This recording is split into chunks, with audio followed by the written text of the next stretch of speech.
So I believe today is going to be our last day prior to PGDAC starting or our PG diploma course starting. Okay. So we'll be having a long session today, as I told you, mostly 2 hours maximum. I'll try to wind it up before that, but let's see.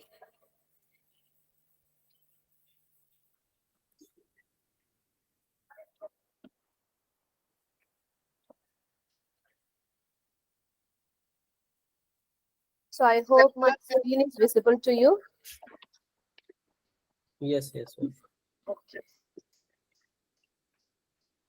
So we have seen till last day. Stacy, can you please mute because it's again echoing from your end.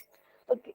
So last day we have seen up to the operators and sorry, the data types, then its size of the variable, how much memory it is getting, and based on that, what is the minimum value and maximum value which is being received by them.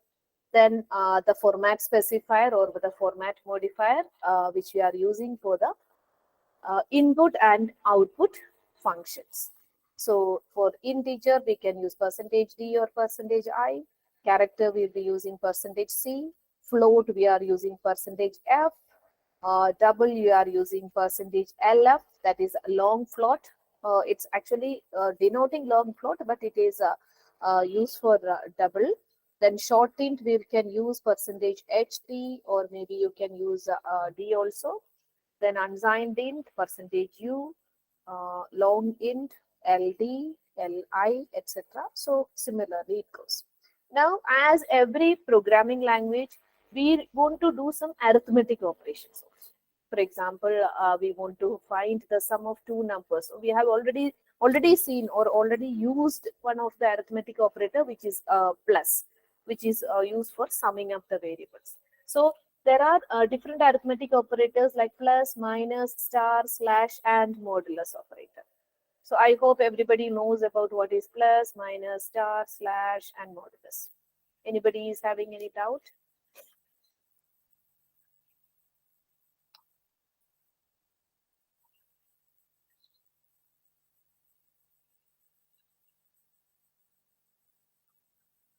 So we'll just start with a new file. So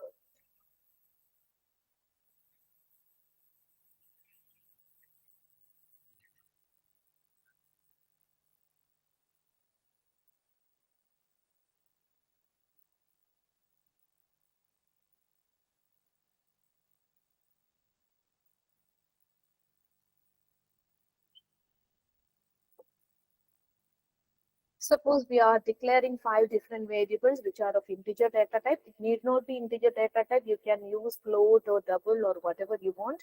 You can use any type of it. Okay. So first of all, we'll just see printf.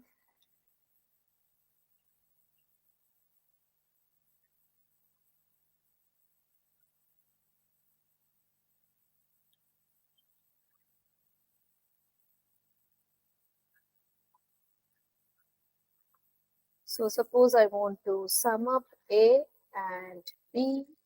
So the third variable is a plus b. So I hope this is understandable to you. Like the first percentage will be substituted with the value which is stored in A.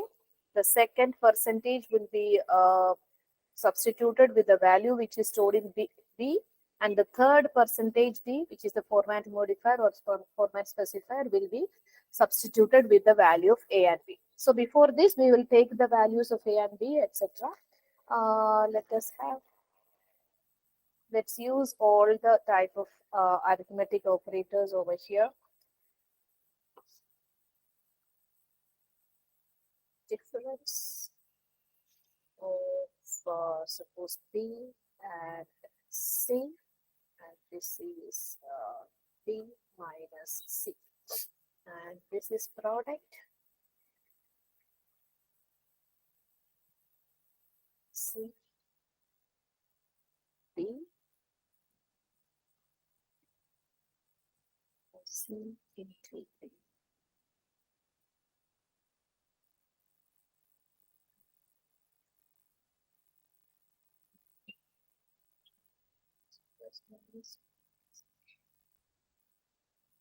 So what should we give over here if it is A by D? So I just wanted to give it as A by D. So what is the term we will be using over here? Instead of sum, what can we give?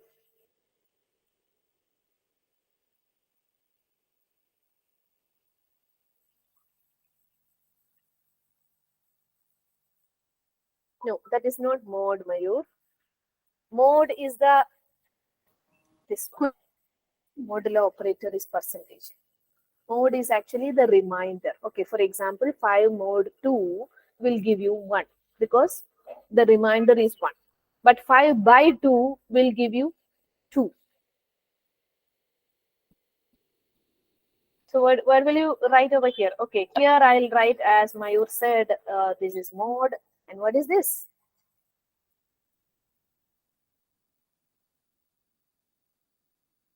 What is this? So when you divide something, the result, what do you say in mathematics? Anyone? Quotient. Quotient. Yes, exactly. The quotient of A divided by D. Okay. So maybe you can say like this, and before this, you can print.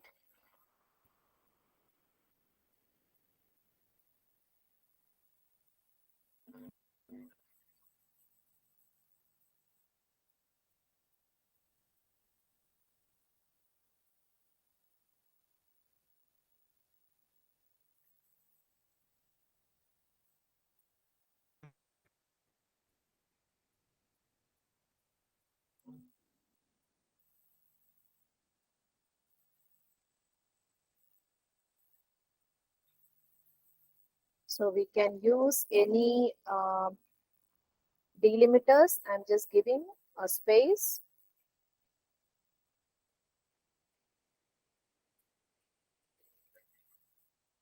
Okay, we haven't used in.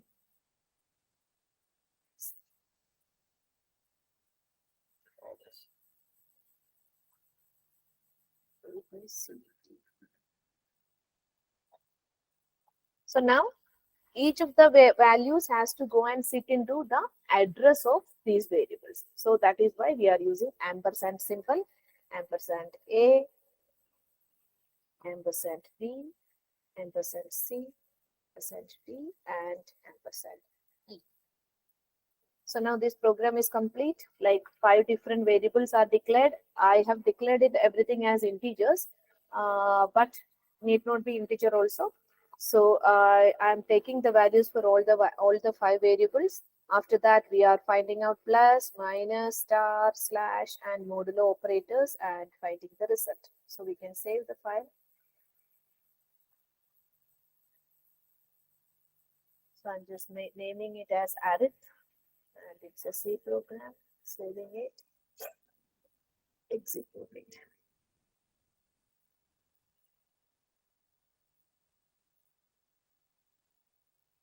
With the problem in face.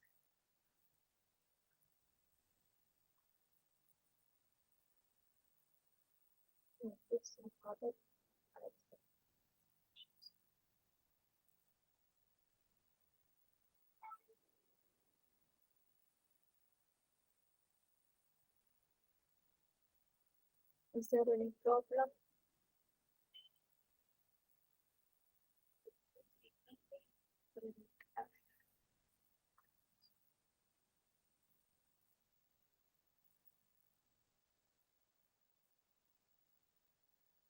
So it is asking me to enter 5 different values. So we can give any values. So 5 values are given. So you can say, oh, backslash and this.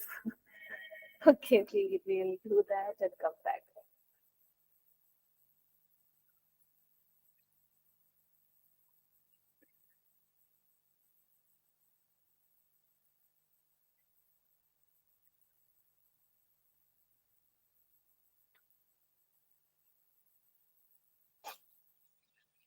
So it will ask for 5 different values. I can give any value. And see, the sum of 3 and 5 is 8. The difference between 5 and 8 is minus 3. The product of 8 and 1 is 8. The quotient of 3 divided by 1 is 3. And modulus of 3 by 3 is 0. Okay, because it's a modulus, 3 by 3 becomes 0. Otherwise, it will be the remainder which is coming up. Okay, so I hope you understood the arithmetic operators. We use all these operators for doing our different arithmetic functionality within our program. And next one, assignment operator. So assignment operator is something like we can assign a value to any variable. That is what you mean by assignment operator, where we have already seen equal to. So suppose integer a equal to 10. So that is an assignment operator. So initialization as well as assignment operator. And there are other operators like plus equal to and minus equal to also. So plus equal to in the sense like, for example, after this, if I give,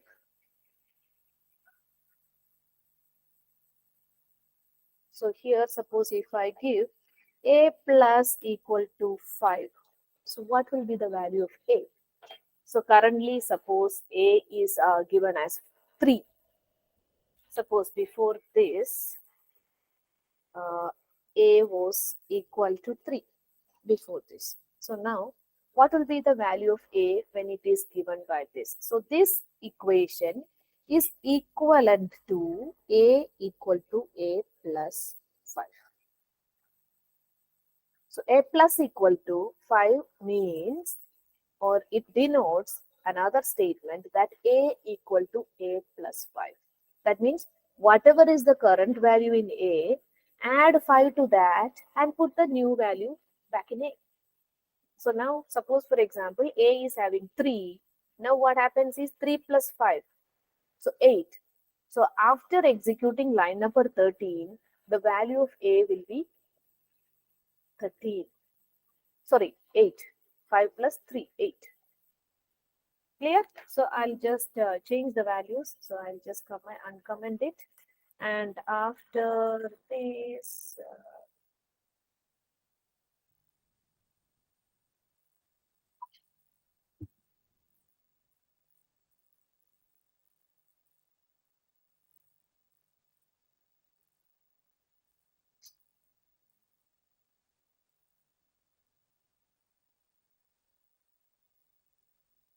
so we are just printing the value. So whatever the value of a I am giving and doing all this work, I'm ignoring that and I'm just giving a equal to 3. So I can just comment all these statements because I don't want to execute these unnecessarily because we have already checked those statements. So right now what we are doing is a equal to 3, assuming that a equal to 3. So one of the assignment operator is done over there. Then second one is next assignment operator, a plus equal to 5. Okay, and similarly, after this, we will do a minus equal to 2. So this is equivalent to a equal to what? Equal to a minus 2. Okay, equal to a minus 2. So minus equal to whatever number is coming over here, that number will be subtracted from the value or the variable. And if it is a plus equal to, whatever value is coming on the right hand side will be added to the variable called a. That is the meaning of this assignment operator. So after decrementing also, we can print this. So the new value of a after incrementing. But here it's after decrementing.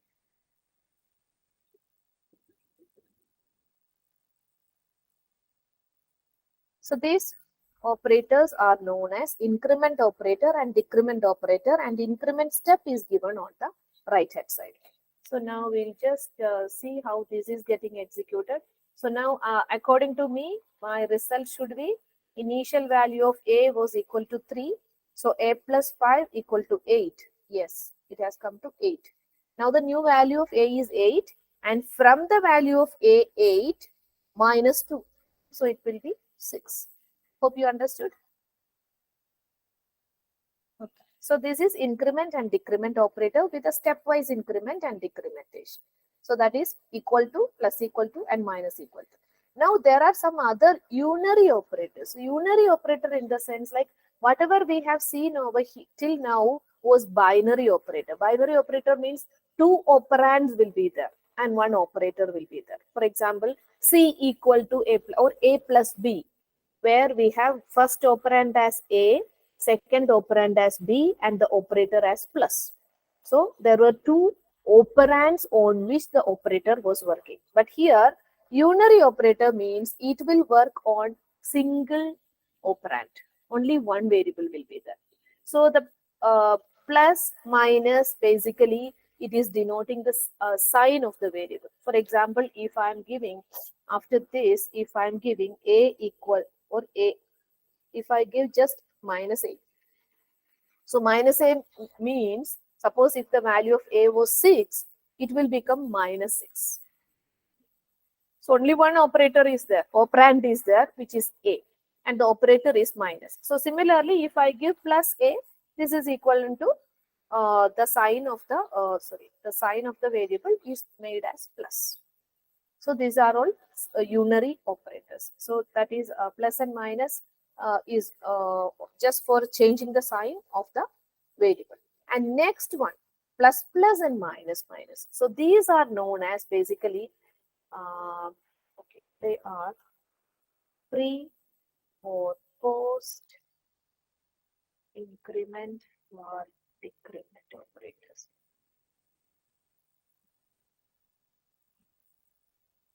So pre or post. So for example, if I give A plus plus, this is known as a post increment. Post increment. So post increment in the sense like just after executing this statement, A will be incremented by 1. So this is equivalent to A equal to A plus 1. Is equivalent to A equal to A plus 1. So only 1 is incremented or decremented. So this is a post increment. So post increment in the sense like if, okay, so just a minute. So I will use it for printing.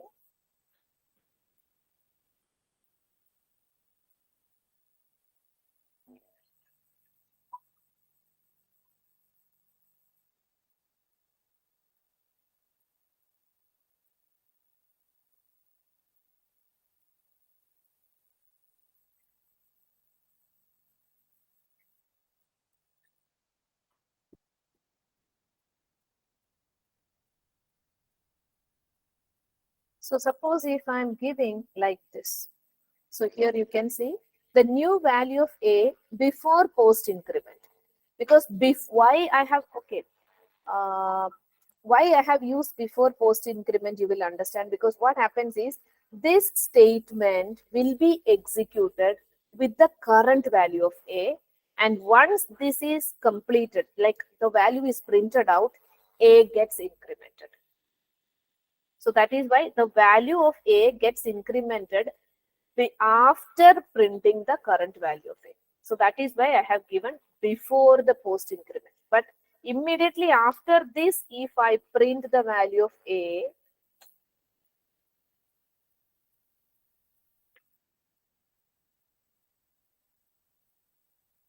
so just if I print A, it will be incremented by 1, because this is just one step before and after. So here what happens is the current value of A gets printed, and once it is printed, A gets incremented by 1. So A plus plus means it's incrementing by 1. So it will be incremented after printing this value. So that means whatever is the current value of A gets printed, and after that A gets incremented. But in the other step, what happens is here after executing line number 18, A get already incremented. So it will have one increased, the value will be increased. Value will be increased for the variable A by 1 when it is printing. So we can see how it is getting executed. So you can see the initial value of A was equal to 3, then it was incremented by 5, so you can get it as 5, and next it was decremented by 2, it was 6.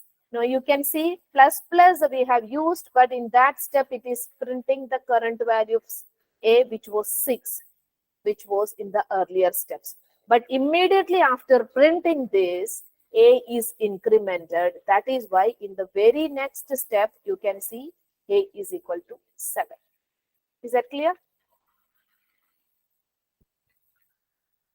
So it is actually printing.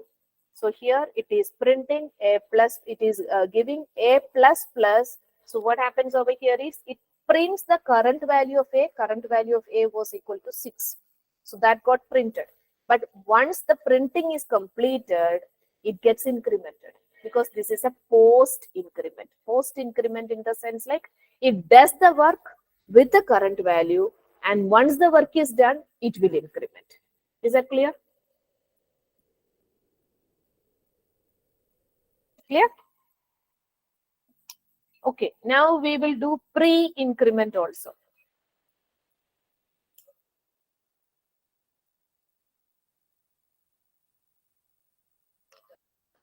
Suppose instead of A plus plus, if I use plus plus A, it is pre-incrementing. Okay, this is pre-incrementing. Here what happens is, before printing this one, A gets incremented. Pre means prior to.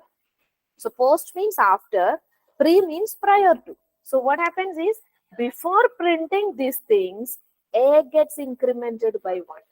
So now suppose for example, A was equal to 7 at this step. So A gets incremented to 8 and 8 gets printed over here. And after that there is no change. So in this step also it will print 8. Clear? Pre means prior to printing or prior to whatever operations we are giving. So here it is a printf. So prior to printing A, increment the value of A and print it. So we will see the output.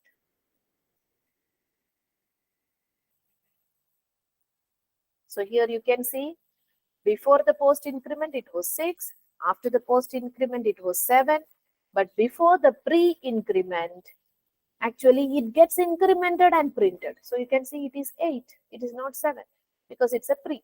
And after the pre increment, no change because before printing this particular line itself, it got incremented. So after that, there is no change. Similarly, minus minus also. Post decrement and pre decrement. Okay, so that also we'll see. So we'll copy both these lines, set of lines,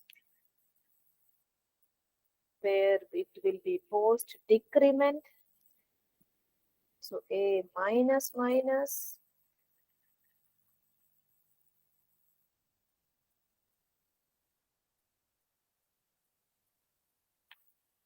So this is minus minus 8. So here what happens is, suppose here it is 8. Here what happens is it's a post decrement. So it will print 8 and after that it will decrement to 7. So in the second line it will print 7. And here what happens is, right now the value of A is 7. So it will decrement the value of A prior.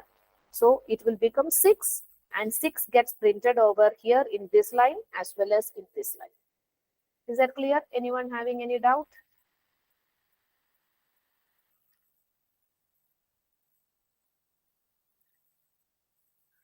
So you can see post increment it was 7 and after the increment post increment it was 6. After the post increment it became 7.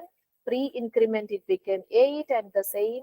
And post decrement it will be the same as 8 and immediately after the execution of that printf it will be decremented to 7. And pre decrement means 6, 7 will be decremented first and then it gets printed.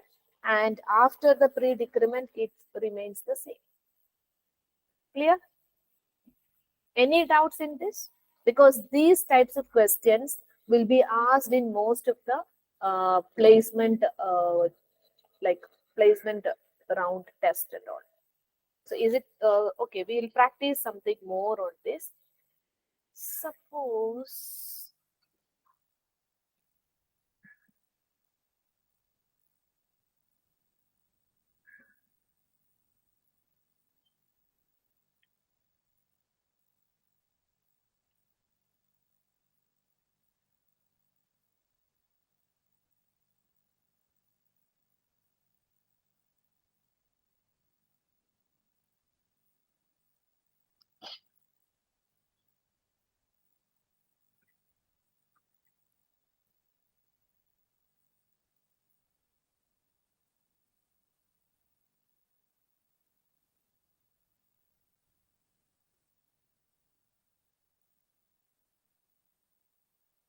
so this way also you can declare as well as initialize multiple variables in the same line, like integer a equal to 4, b equal to 4, everything separated by commas only.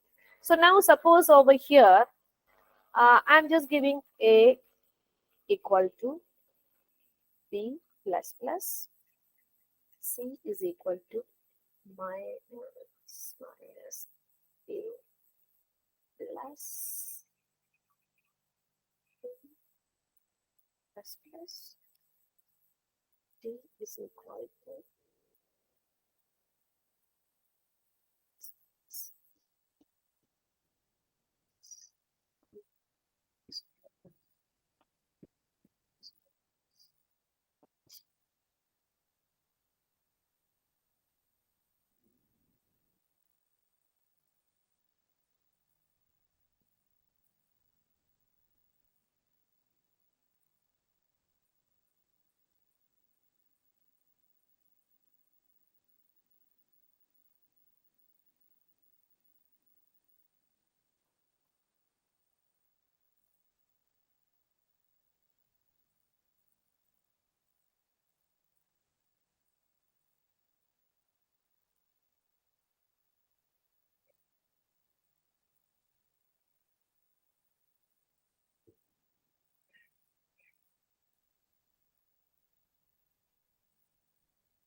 So can anyone give me the answer for this?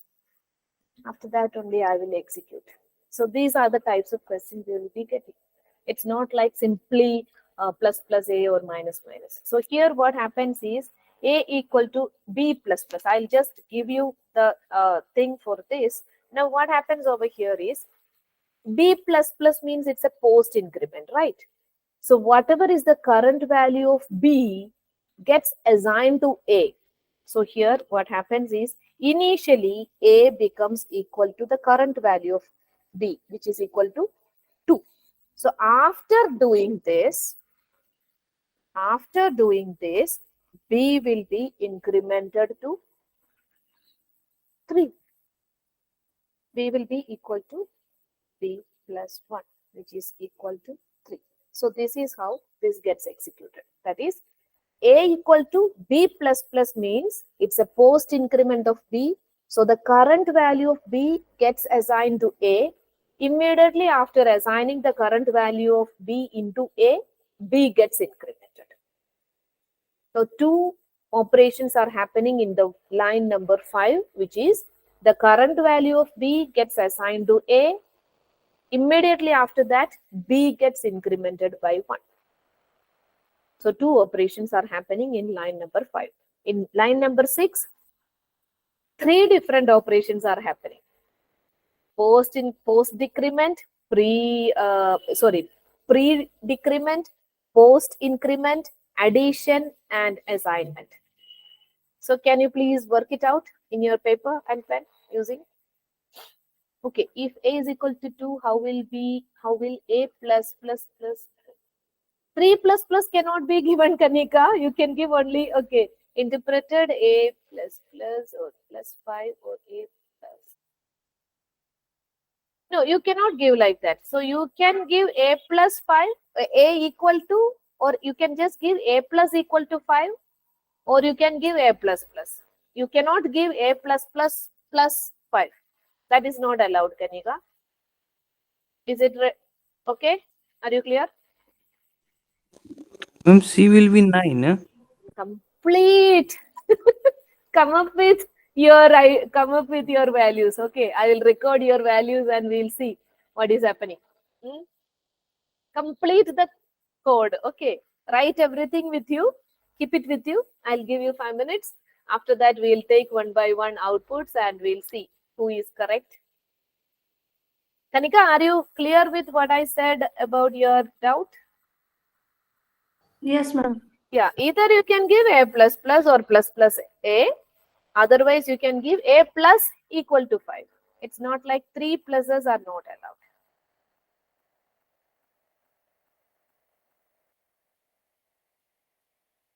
So these types of tricky questions you need to practice a lot.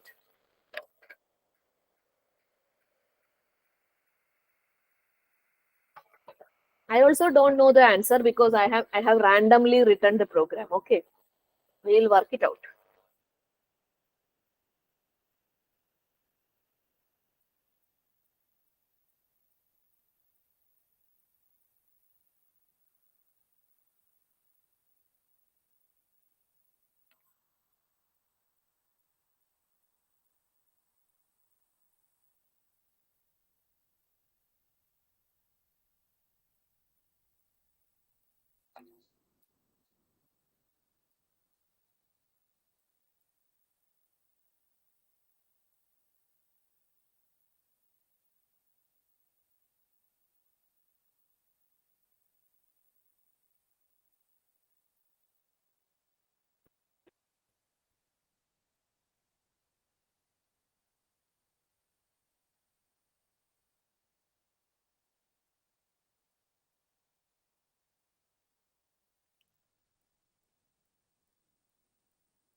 Okay, everyone can start typing from A to E in the chat. What's the value of A? What's the value of B, C, D, and E? And we'll check who is correct.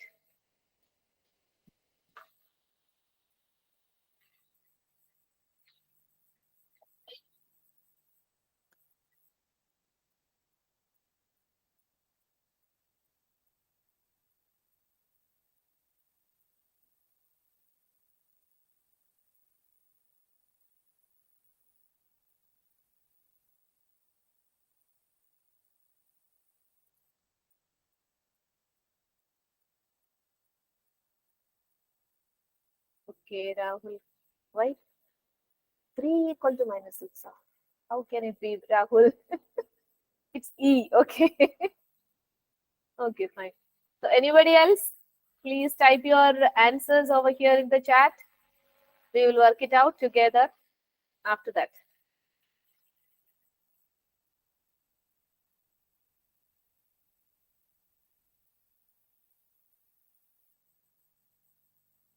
Stacy, your D is missing.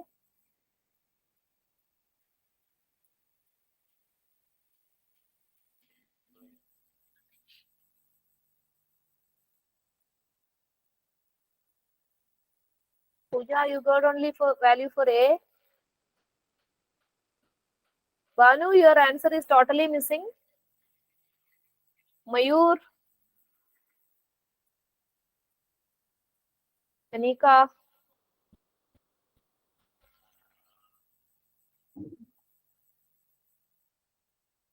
Raj Nandini.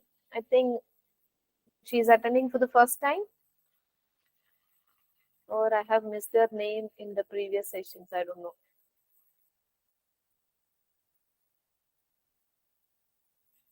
Okay, so we'll start working on this. So now here what happens is A is equal to B plus plus. So here what happens is A will be assigned with the current value of B. Clear? So current value of B is equal to 2. So A becomes 2. And after A becoming 2, B is incremented. So B becomes 3. In these steps, these two changes are happening. And C, D, and E are untouched. They are as it is. Now in the next step, C is equal to minus minus A.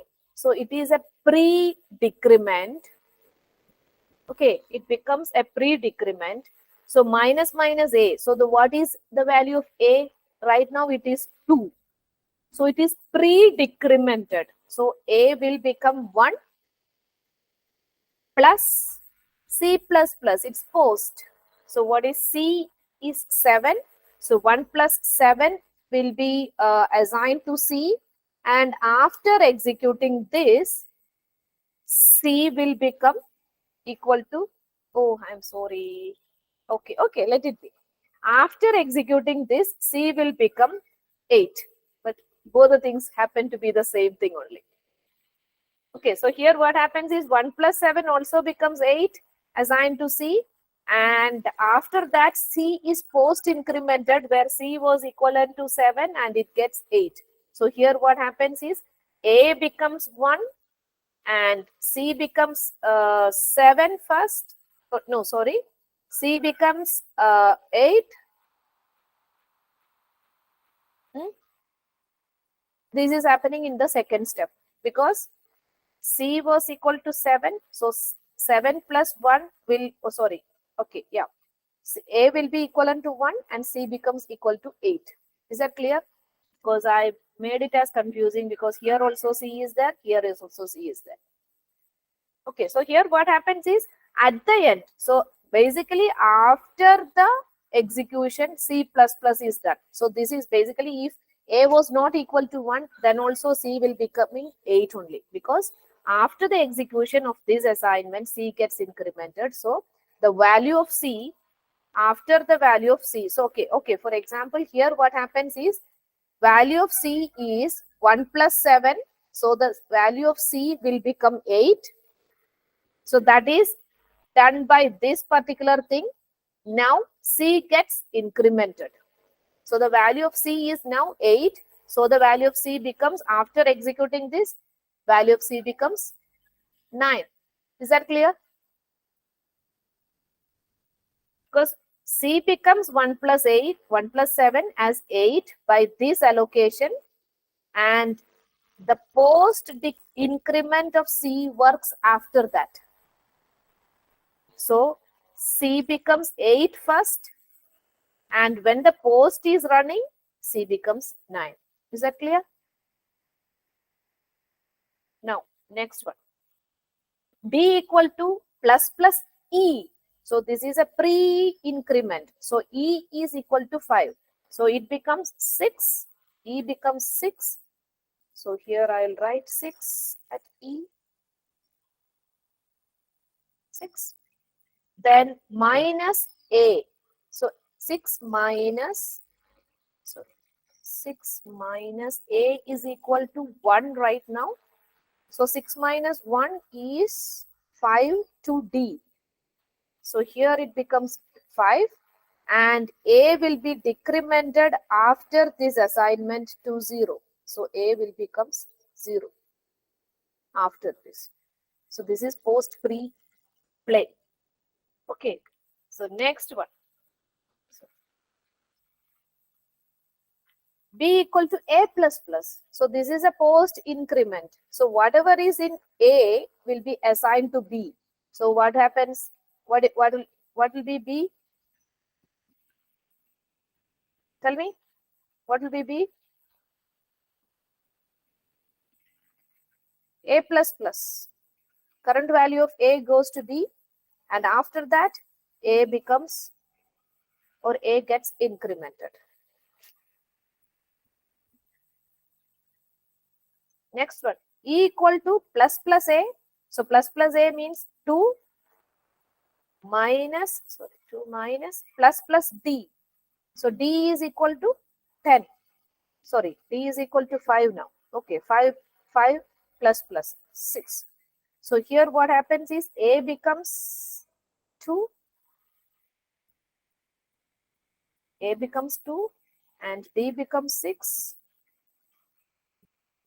And E becomes how much? 2 minus 6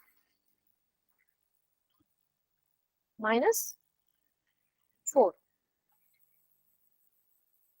So now at the end, A will be 2, B will be 3, C will be 9, D will be 6, and E will be -4. Let's see whether this is correct or not. I think I have missed out some situations. Anyway, we'll see.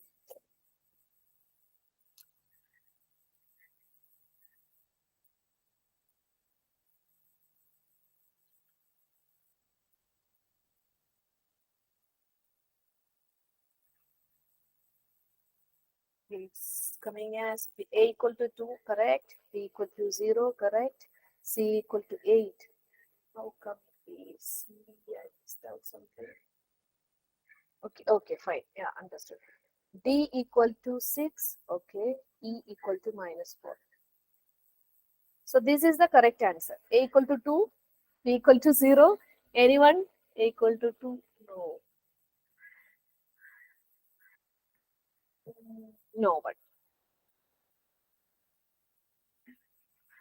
D equal to 0, D equal to 9. Okay, I think Kanika got, no, Kanika also got B. Okay, fine. So here what happened is, this was bit confusing and tricky.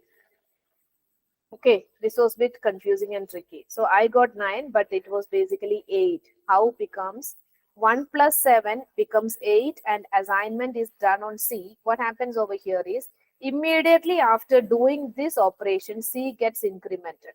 But after that, only this assignment is happening. Because that is where this precedence, operator precedence comes. For example, equal to will be done only after completing everything. Okay, equal to will be done only after completing all the things. For example, here minus minus a is a pre and this is a plus addition. And this is happening. So this will be happening and the value gets added like 1 plus 7 gets added like 8 over here. And that 8 will be set over there because this plus plus is having higher precedence than equal to. So what actually happens is, okay, let me take a paint.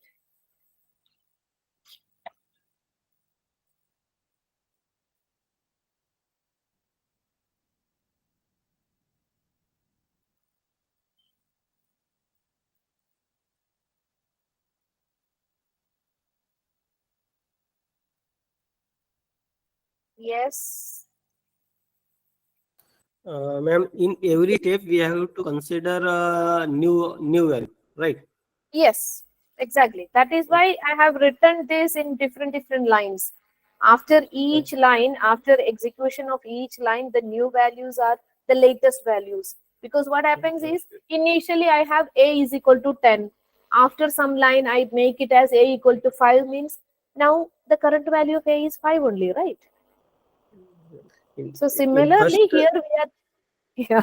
yes, in first attempt I will do so that, but I think it is Yeah, only I think, just yeah, I think you have worked only on these values, right? yes, yes, yes, Yeah, but basically, whenever each statement get executed, the value gets changed. So yes, here yes, actually, yeah, here actually the assignment is happening only on A, but we are using post operation over here. So B also gets changed. Okay, so this one we will see. So at this moment, A was equal to 2, B was equal to 3. Okay, let me have A is equal to 2. Then B was having equal to 3. Then C was having 7. Then D was having 10. And E was having 5. So this was the, okay, or I'll show it from the beginning itself. Uh, how it gets executed because these types of questions are very important.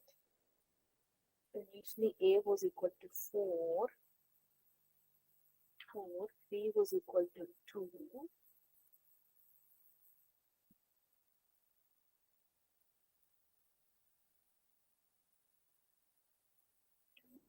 C was 7, D was 10, and E was 5. So now I'll copy these statements.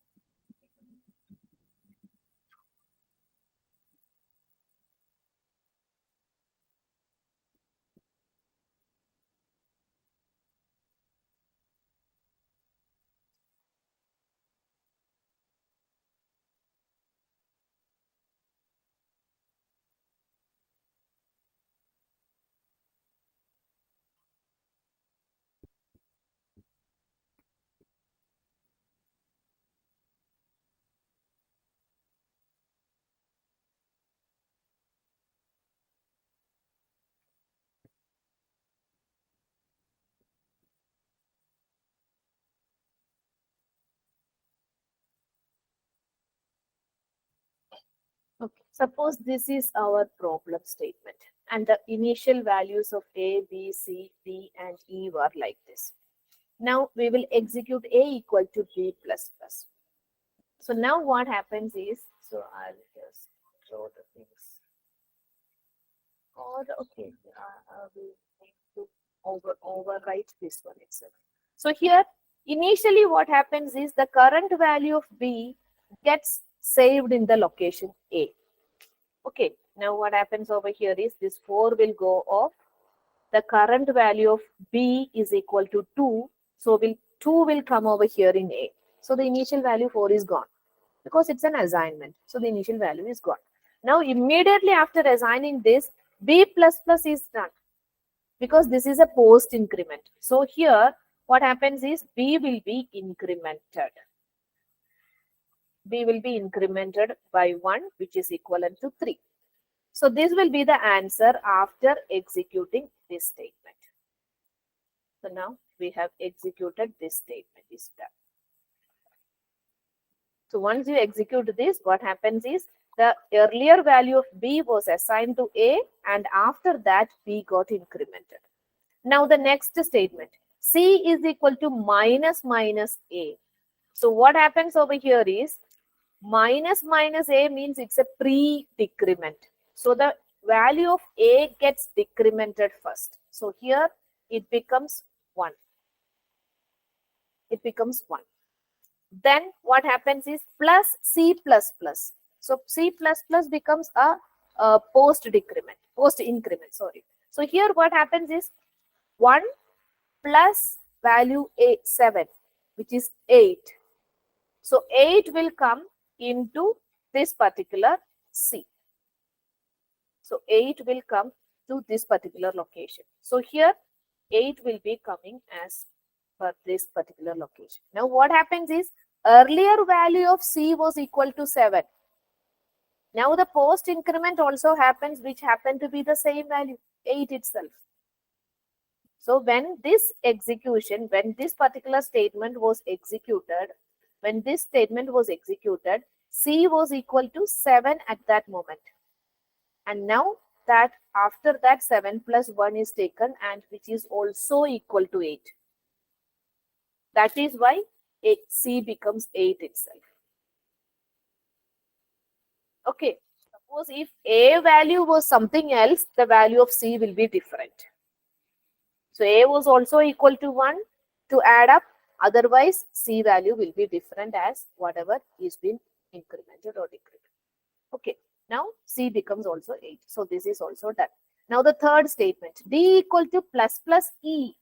So E will be incremented first. That is, it becomes 6.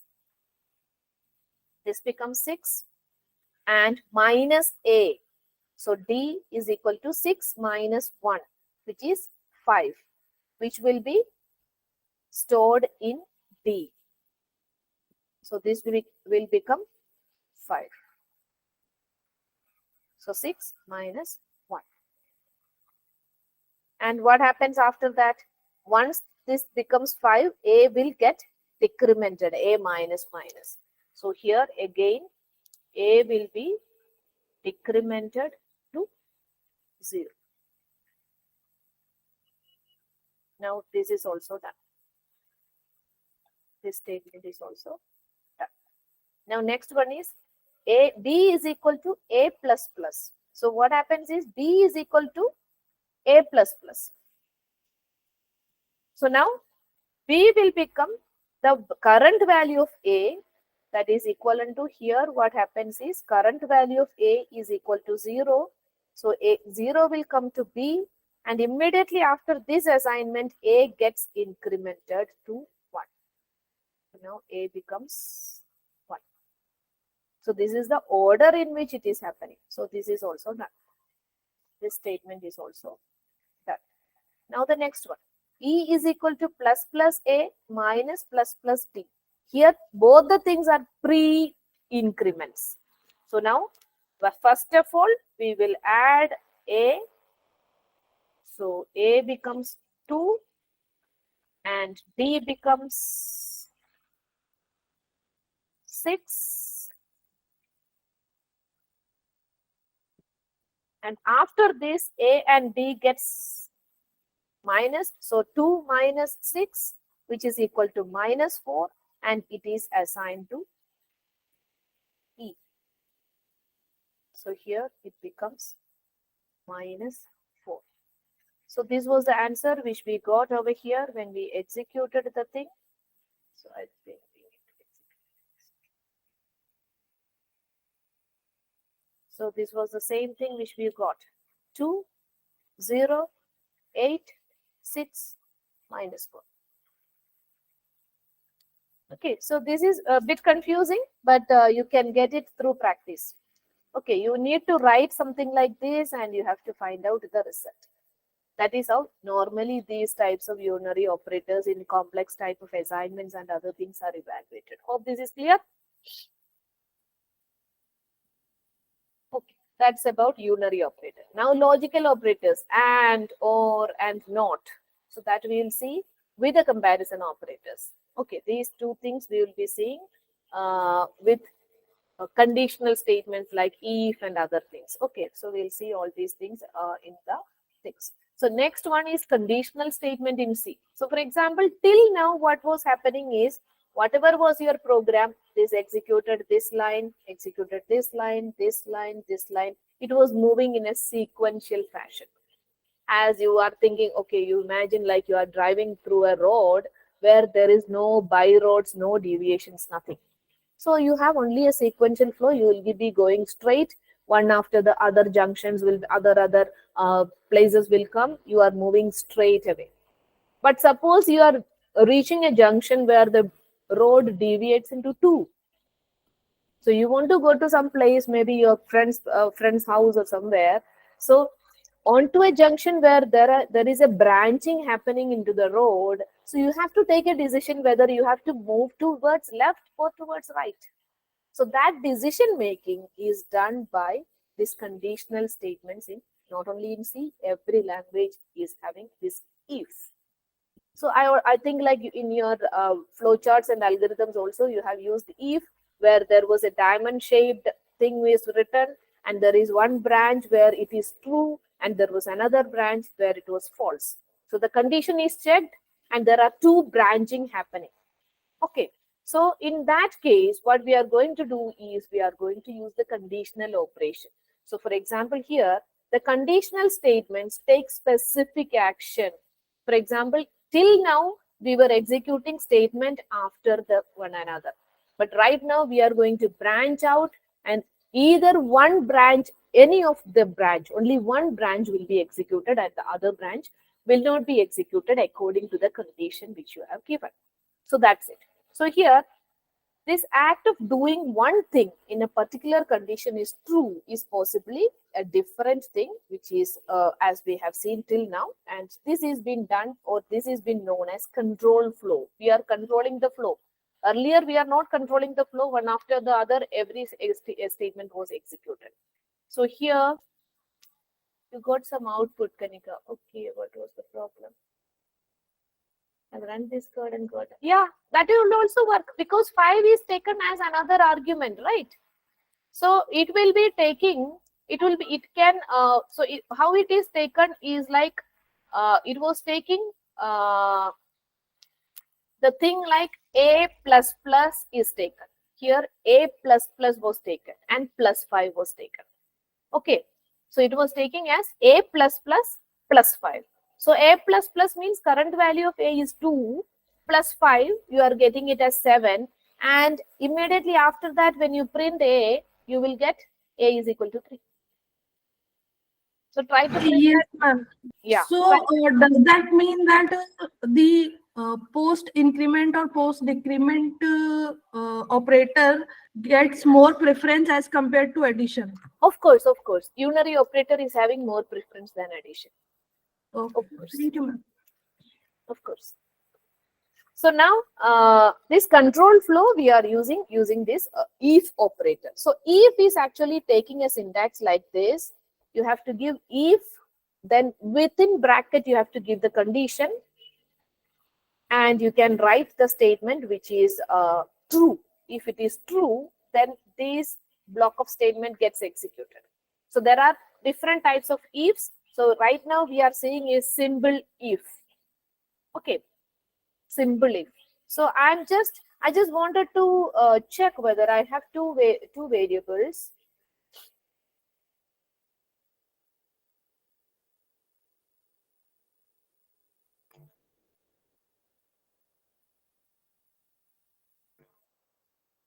I have two variables, int a equal to 50 and b equal to 30.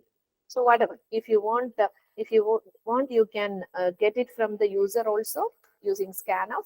So I'm just using if a, I want to check whether a is greater than b or not. So I'm just writing if a is greater than b, then what I'm doing is printf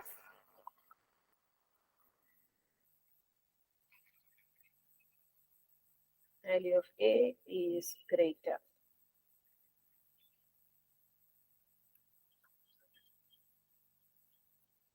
Okay, so here what happens is it will print the value of a is greater if the value of a is greater. That's it. Now I'm just going to save it.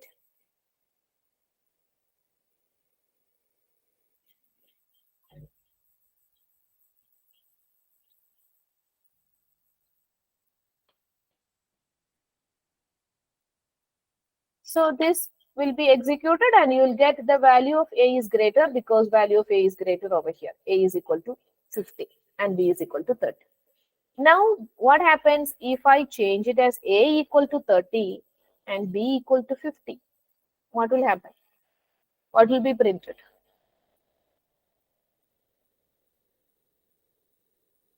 Nothing. Nothing. Because I have given statement only for a greater than b. Only the condition for a greater than b. So you can see when I execute this, nothing gets printed. You can see nothing over here. Because I haven't given the other condition when it becomes false. So there we go for if else. So the simple if which we have seen is for only for the true condition it gets executed. But suppose if I want to execute something even if the condition is false, you have to go for if else. So here the first part will be executed if the condition is true and else part will be executed if the condition is false. Clear? So it's something like we have reached the junction. I'm asking somebody, okay, I should go to this person's house. So this person's house is somewhere near this place. So which way I should take? Either left or right. So when he is telling, okay, you have to go to the right means I'll take a decision. Okay, go to right. That's it. Okay, so here what will you do is you will write an else. So that also another block of statement and you can print the corresponding value of b is greater. So here value of b is greater. So here if a is greater than b, then I am printing value of a is greater. Else means a is not greater than b. So then I am giving value of b is greater. So now save it and execute it. So in both the conditions, I'll get an output. So here I'm getting value of b is greater. I'm getting an output. And if I change the value, there also I'll get an output.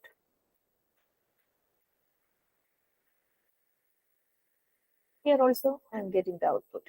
So in both the cases, I start getting the output because I have put an else also. So this is if else. Now one more thing. In else also I can add another condition. So here what happened is if a is greater than b, it prints okay, a is greater. But there are two conditions like a can be equal to b as well as b can be greater to a. Okay, isn't it? Because here what we are doing is a greater than b means it is false means okay, a is not greater than b. So there are other two conditions. For example, a can be equal to b as well as b can be greater than a. So if this condition is false, there are two conditions. But here Even if I give it as B equal to 50, A equal to 50, what happens over here is, what will be printed right now?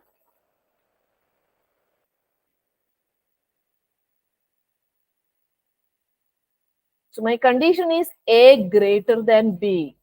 Is it true? No, it's not true. So it will immediately go to else and print that B is greater. Is that true? No, that is also not true because both are equal. Both are equal. So here, just see how it gets executed. It will print like B is greater. You see, B is greater, which is not true. So here, what actually you can do is you can put another if, else if. So I'm just giving if B is greater, so B is greater to A, then only print this. So only if B is greater than A, then only it gets printed. Now I have to give another else because one more if has been given. Okay, so this if is having this else and this if is having this else. So here, when will it come to this else? Only if both of them are equal. Because what happens is there are three conditions, like two variables can be equal, A can be greater, B can be greater. Okay, so now here I have checked whether A is greater than B. So that condition is taken over here. Now else B is greater than A. That is also taken over here. Now the third condition is only A is equal to B. Isn't it? So here, if you want, you can type it if A equal to B. So when you are giving inside if conditions, you have to give double equal to. This is a logical operator. So which we have seen over here, it is a logical operator. Double equal, comparison operator. So double equal to means it is not assigning, but it is checking whether, comparing the both. And this will give you true or false as answer. Double equal to means equivalent to. So if A is equivalent to B, then you can print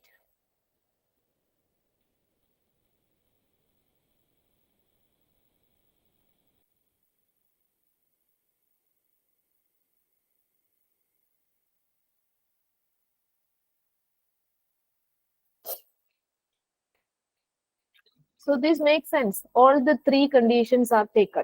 So now save it, execute it. Now both are equal will come because A and B are equal. Okay, now if you change A equal to some value, B equal to some value, that will work. Even this will work without this condition because there are only three probabilities. Now one probability is taken over here, another possibility is taken over here, the third possibility comes here. Automatically it will print. So we can execute it without that condition also. There also it will print A and B are equal. Clear of it?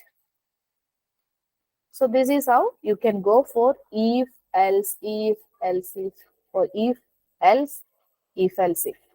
And you can go for inner loops also. Next one, break. We are not breaking out. Don't think like we are going to break. Okay. So here, this is a break in the execution of the program. So break is actually when you are doing, okay, actually I think this has come in a bit earlier to loops and all. Okay, we will see loops first, then we will come to, or switch or something. Okay. So, okay, in switch also we use break. So switch is actually a multiple division or multi-branching. For example, I told you like you are driving, you went into a junction where it deviates into two. So there are only two possibilities like if and else. But here what happens is it is a multiple division. There is a very big junction where it is branching out into 3-4 roads, deviations. So that is a multiple division. So multi-branching is possible by switch cases. So for example, we'll go for a new source file.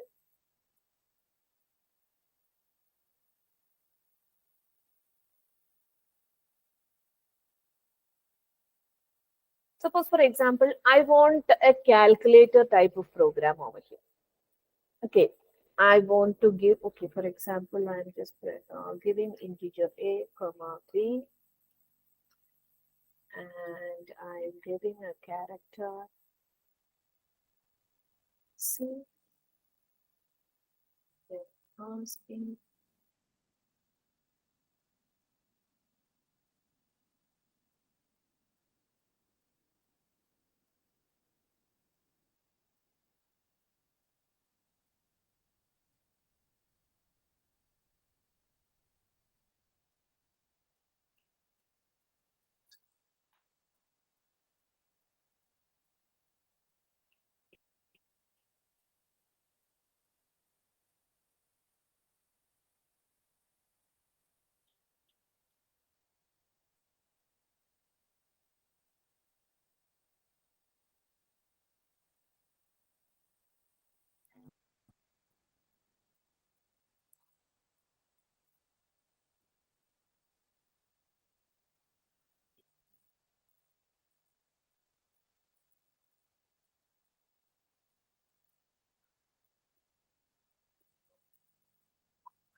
Now, suppose the user can give plus, minus, star, slash, or modulus as character. So there are 4 different options. So if I write if, else, it will be a long business. So instead of that, what we can go for is a switch. So switch on which variable? We are going to give switch on C. So C is actually our operator. So it can be anything. So you can see switch on what is the variable on which, the value on which you are going to control the execution. So next one is case plus, case minus, case star, case slash, case modulus, or anything. Okay.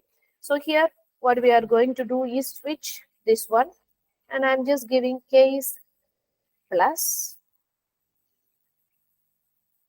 So this is the syntax for switch cases. So you have to give case and the value. So since this is a character on which I am multi-branching, it should be in single quotes, and there should be a colon also after that. Suppose if it's a value, switch 1 colon, switch 2 colon, like that. Here this is a character, so we are giving switch as this one. Now what happens is, if it is a plus, what you have to do is printf the sum is percentage d and then giving a plus b. So that's all. And here you have to give a break.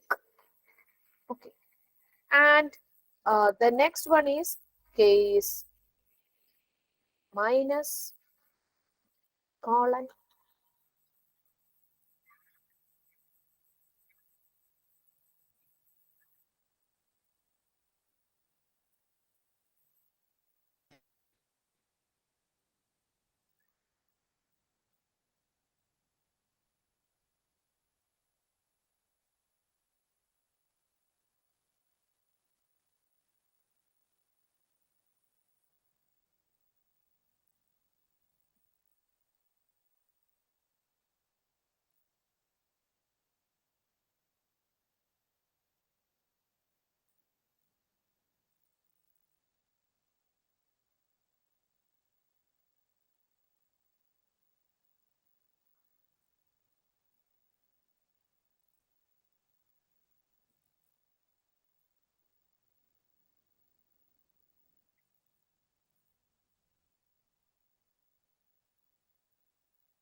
Next one is, suppose if somebody is giving anything other than this, any value can be given as a character. So if it is not anything out of this, so the last case is known as a default. So default means what we are going to give is printf illegal operator. selected. Like, so what happens over here is you are going for multiple branches. So wait. So earlier what was happening is like you were moving like this. You had a if condition and you had two branches only, true and false. So this was if.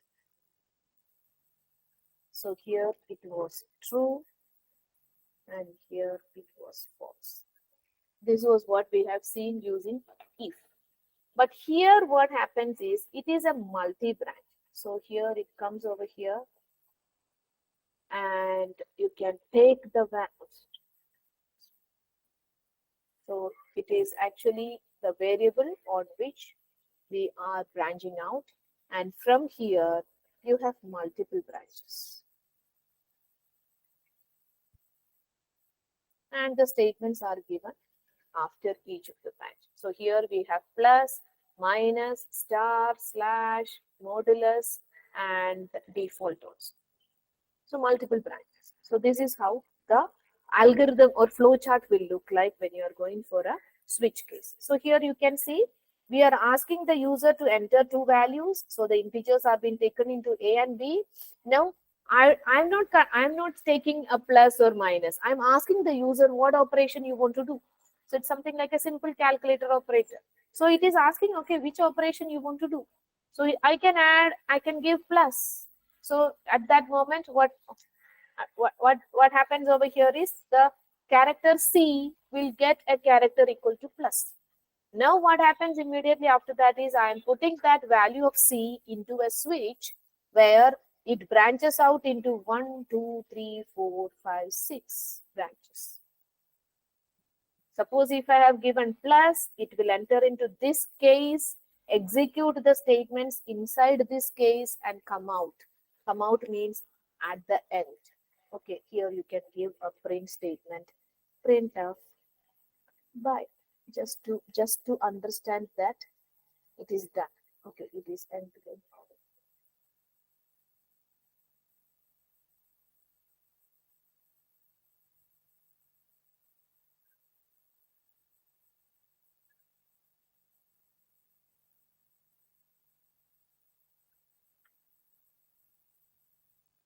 So now what happens is if I have given 5 and 6 and a plus means 5 and 6 gets added up and I get the output and it will break out means breaking out of the switch and it will come and execute this printf. Same, even if I give minus, it will go into this case, print the difference between these two and break out of the switch and print by for any condition. So we'll just save it as switch.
So now what happens over here is it will ask me to enter two values. Suppose I'm giving 56 and 90, and it is actually I entered two times. So that enter key was taken as an illegal operator. So I pressed enter key two times. Okay, that second enter key was taken as the operator. So that is why initially you are getting illegal operator selected and by. So by is actually common to everything. So now I'll execute it once again.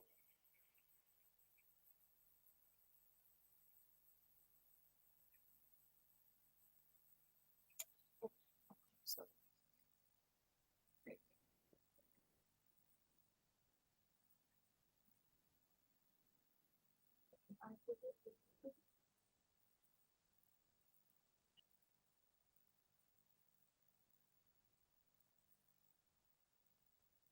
yeah, for C you don't have ampersand. I am sorry, I made a mistake over there. Okay, so here what happened is, okay, so here I'll executing it and I'm printing two different values and plus. Why it is not coming? The keyboard goes.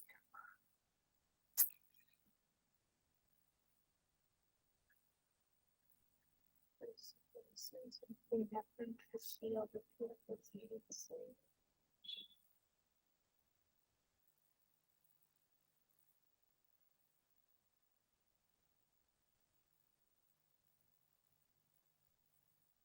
it's not waiting for the second one. What happened?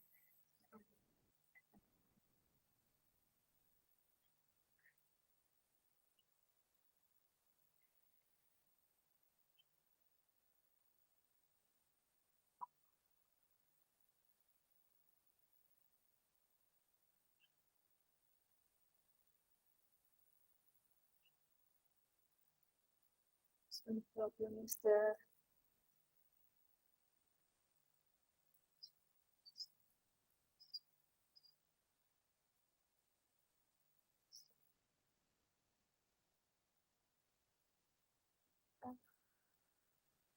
Are you able to find out any issues over here?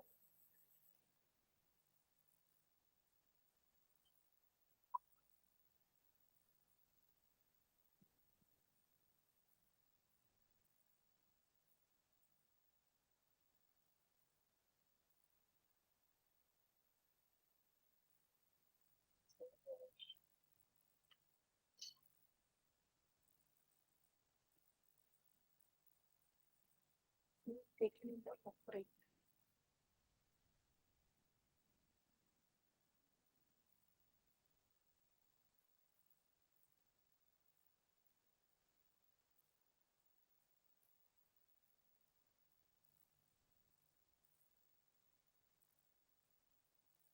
Okay, we'll just reverse the thing. Just a minute. Maybe after the integer is having similar issues in Java also. First of all, we'll just give plus operator. Then it can ask. So it, sometimes this type of issues are coming. So here I just rearrange the order of the input. Initially the character is being taken and next the integers are taken. So here you can see sum is equal to 17. Now the same thing if I execute with some other operation like modulus. Initially I want modulus operator. I want to have 34 and 7. So the mode is 6. So here it is a multiple branch happening based on the operator which you are giving. And for every branch it comes into that particular case, execute it and break out from the switch that is out of this and it goes and execute by. So whichever is your condition. And similarly, when you have seen earlier thing like illegal thing also, illegal operator, when you are giving an illegal operator, that also works. Suppose for example, I am giving hash and here I am giving 20, 45 and 67 and it is giving you illegal operator select. Okay, so this goes into the default. Default. If default was not there, it will not print that. Okay, and suppose one more thing. If I comment this break, this is also very important.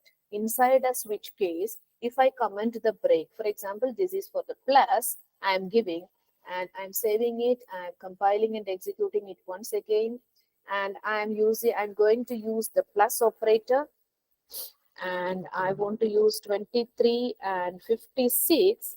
Now just see the two cases are executed. So this is the importance of break.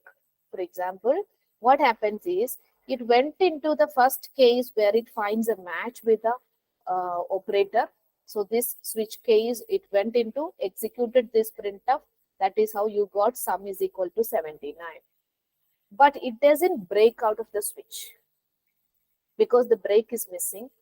Now what happens is it will not check the next case. It will not check the next case. It will directly go and execute the next case. If a break is not there in any of the cases in a switch, what happens is it will continue executing the next case till a break is found. So suppose if it stopped execution over here because there was a break over here. If the break was not over here in minus also, it will go and execute star also.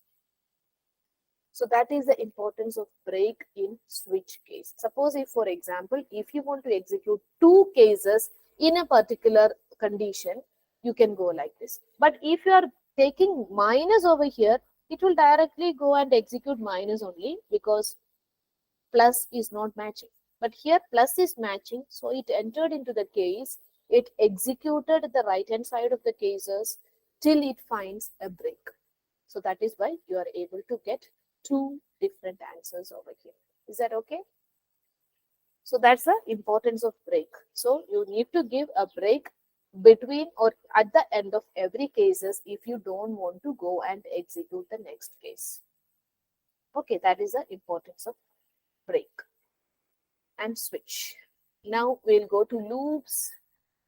Okay, so in loops, okay, in if and all, if condition and all, we will be using all these types of operators. For example, you can use less than, we have used less than or greater than or less than or equal to, greater than or equal to, not equal to. So this is standing for not equal to. Okay, if A not equal to B. Okay, if A not equal to B, then if A greater than or equal to B, if A less than or equal to B, if A is equivalent to B. So these are the comparison operators which you can use in the if conditions or in the while also.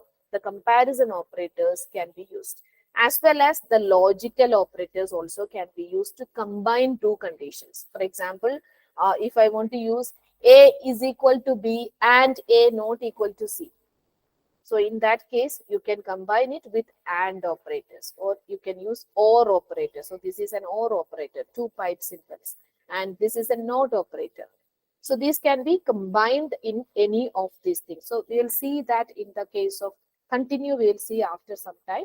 Break, we have seen already. Break is used for breaking out from a particular thing.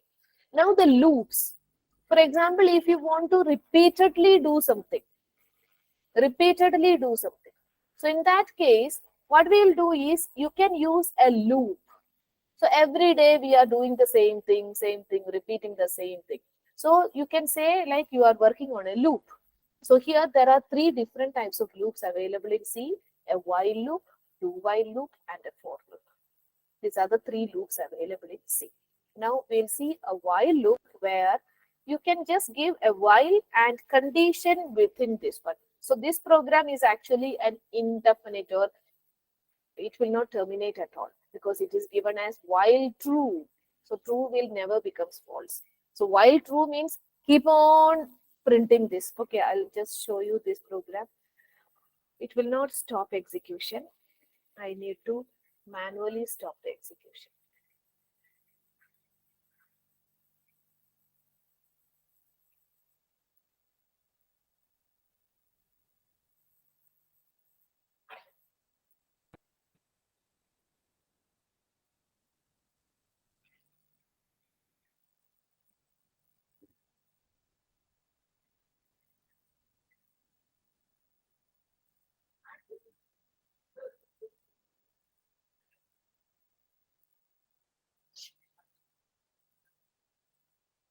So here, suppose if I save this file as infinite, and if I execute this,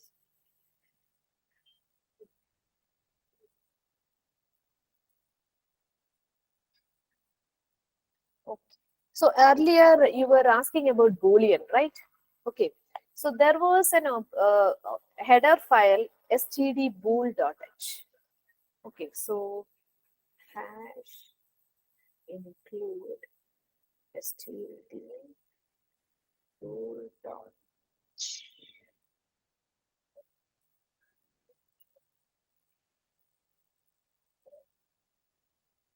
So you can see they just keep on printing, keep on printing. It's not at all closing at all. This is known as an infinite loop.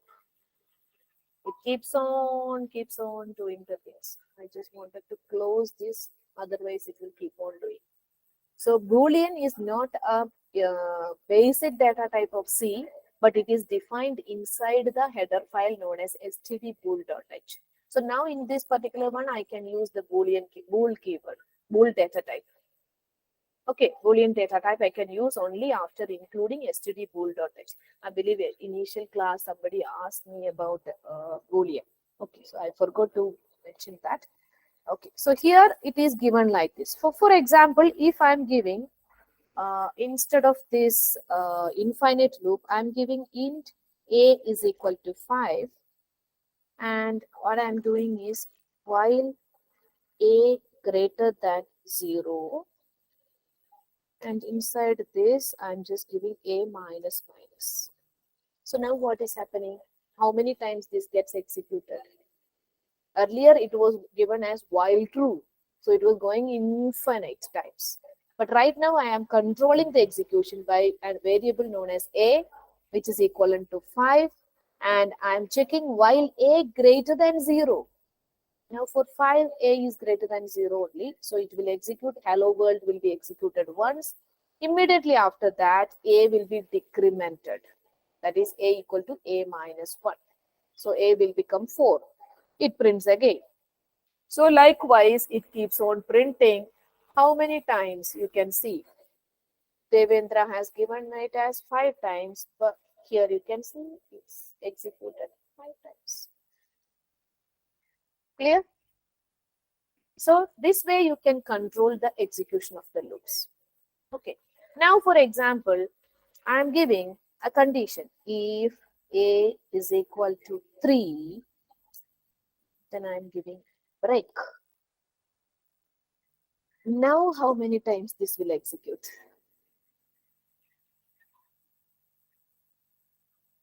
So I have made some changes. That is, while a is equal to 5, I start with that. And I'm giving if a is equal to 3, break. Devendra, how can it be 6 times? It cannot go beyond 5, right? Anyway, it cannot go beyond 5. It is 5 times only it get executed. So now in between I asked it to break. Break means break out of the loop over here. So you can see it will be printing only for the values of a is equal to 5 and 4.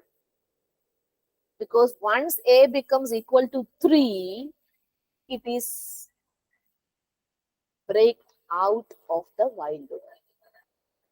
So it will not go back and resume it. Stency as well as 4 times also is wrong, Devendra. It is only 2 times. Okay. So Kanika is also right. Stacy is also right. Okay. So why? Because what happens over here? It enters into the while loop with a is equal to 5. So with a equal to 5, it prints hello world once. Now a becomes equal to 4. It checks whether a equal to 3. No. So again goes back to while. Checks whether a is greater than 0. Yes. It will print second time. And it decrements a equal to 3. Now it checks whether a equal to 3. Yes. It breaks out of the while loop. Clear? Now, if I change break, to continue, what will happen? So continue, basically what happens is, where is that? It will skip that iteration. Iteration in the sense like one execution of the loop. Okay, so here, for example, while we are into a if and I'm giving continue means it will not execute the rest of the statement, but it will go into the loop again, go back into the next iteration. Okay, if it is in the while, it executes, go back to the while. If it is in the do while, the continue will go over here. So we will see the different loops, then you will be able to understand how it goes back. So I have given it prior to the loops itself, because after the loops is been taken, you can understand very well understand what it is. Okay, so now continue is executing or skipping, or it will directly go back into some location. For example, okay, so if I put the statement over here, what is the output?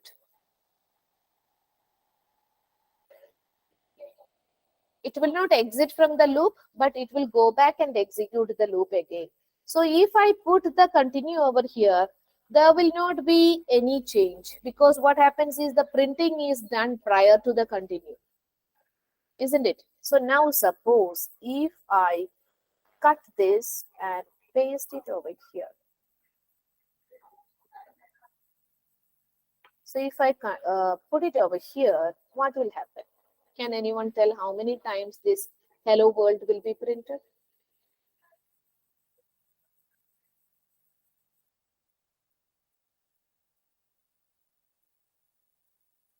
Four times. Exactly. For value 3, it will not print. For the value 3 in A, it will not print. What actually happens is with the value 5, it checks is equal to 3. No. So it will print. So the first time it gets printed, A will decrement to 4. Now again go back and check whether A is greater than 0. Yes. Now it is again checking whether A is equal to 3. No. So for the second time also it is printed. And third time, A becomes equal to 3. Now again it goes back and checks in the while if A greater than 0. Yes. Now it is checking if A is equal to 3. Yes. Now what happens is the continue will skip these lines and go back to A equal to A greater than 0 while again.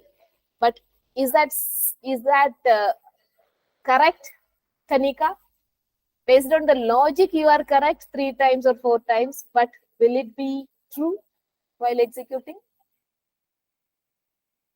Because what happened is, this is not happening. For the value when A becomes equal to 3, this decrement is not happening. So now what will happen? It will remain 3 and it will execute only 2 times. It will execute 2 times, but it will be in an infinite loop. It will not come out, printing nothing. See? Okay, then A will always be 3 and Yeah. it will always be greater than 0. Yes, you see, it is not asking me to come out. It prints only 2 times.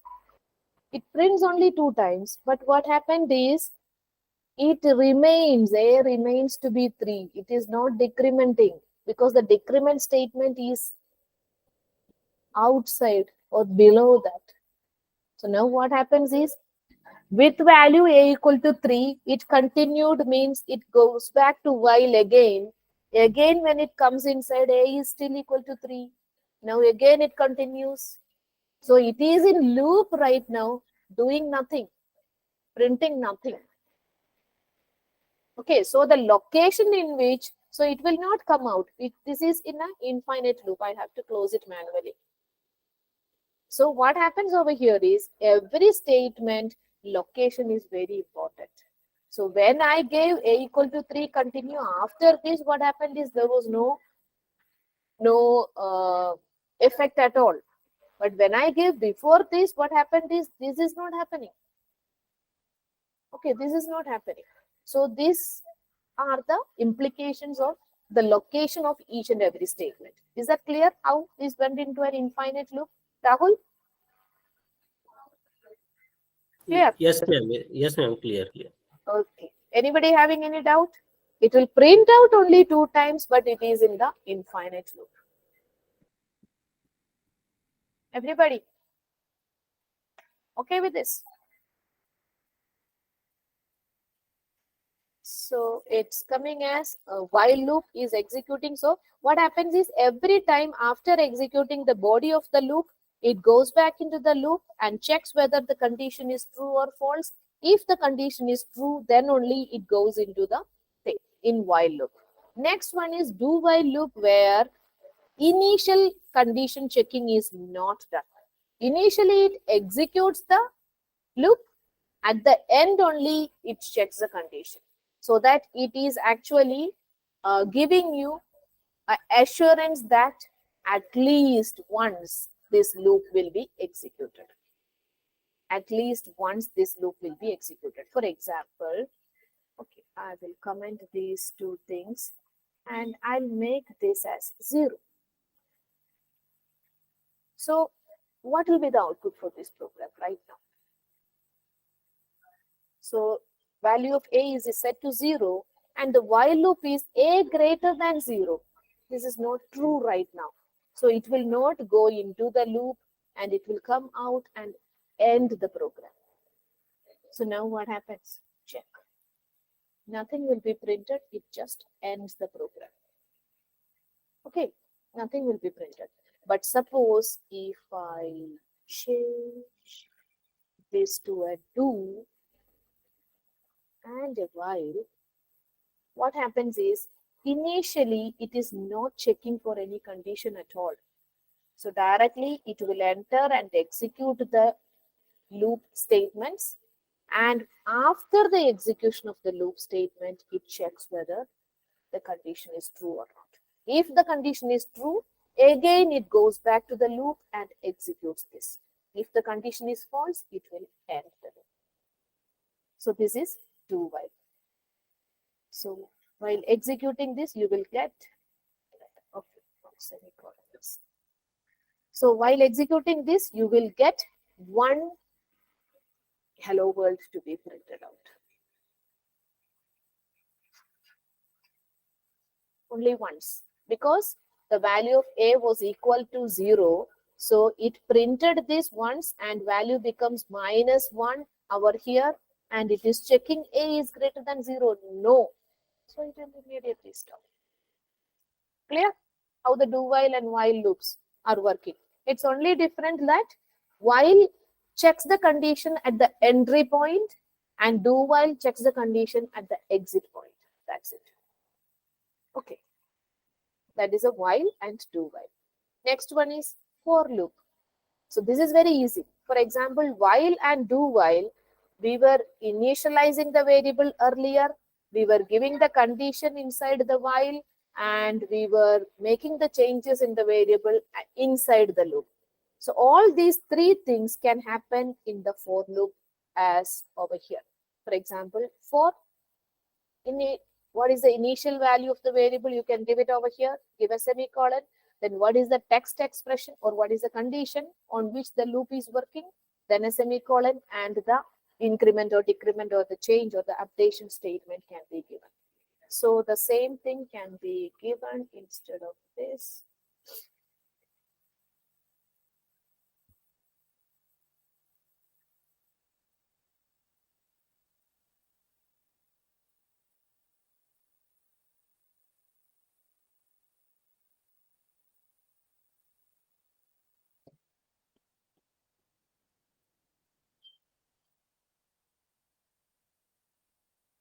So this will be the for loop. So instead of the other statements, you can directly give the for loop like this.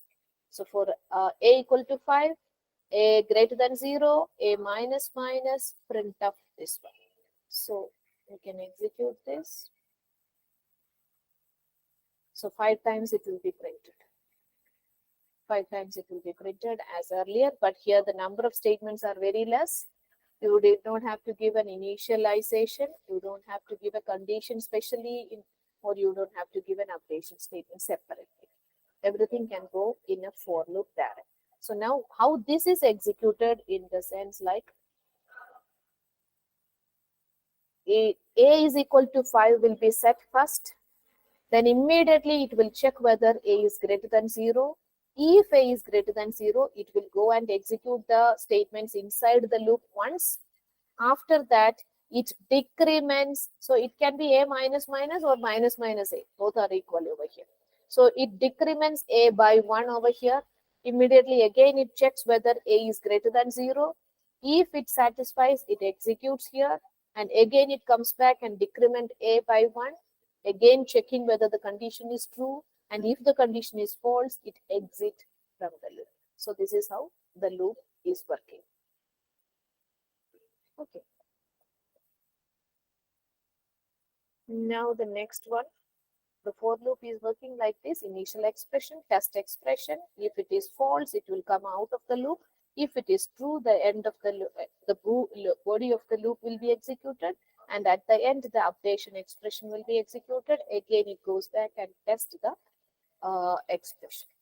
That's it. Now the next and very important thing where you will be working with arrays. So we are handling only single dimension arrays in our class because as the time is not permitting both double dimension or multi-dimension arrays, we are just handling single dimension arrays. So till now what we are doing is, suppose if I give int mark, you are able to store only one value at a time. Suppose for example, I want to store 5 marks of a student. So I need to give mark 1, mark 2, mark 3, mark 4, etc. as different variables. So it was not possible for every time if the number of marks are increasing. So it different variable names are also to be remembered. So instead of that, we go for arrays. Array is something like a variable that can store multiple values at the same time. For example, if you want to store 100 integers, you can create an array like this. So for example, here it is given as integer marks of 5. So now what happens over here is, in the memory, there are 5 different locations which is capable of storing one integer individually at each location will be allocated for the variable known as mark. And here the square brackets denote that mark is an array.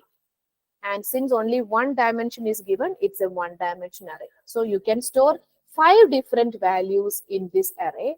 And the memory is like this. And you can access each of the location by the index of it. So the index starts from 0 to n minus 1. So here, suppose if this is n, it is n minus 1. So here, for example, the marks array is having 5 different locations. So the index are varying from 0 to 4. So 0 in mark of 0 denotes this location, mark of 1 denotes this location, mark of 2 denotes this, 3, 4, etc. So this is how the array representation comes in all the languages. Single dimension array.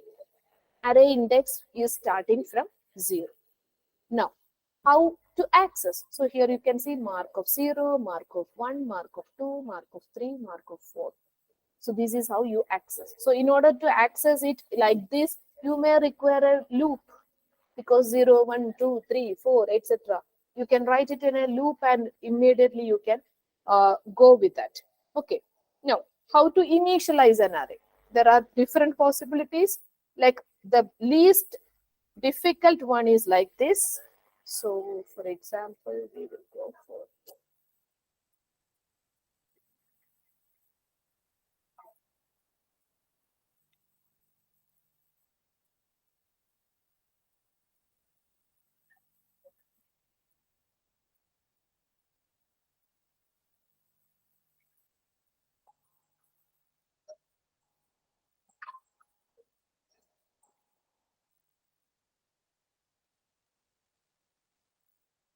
ഞാൻ ക്ലാസ്സിലെ കുറച്ച് കഴിഞ്ഞ് വിളിക്കാം.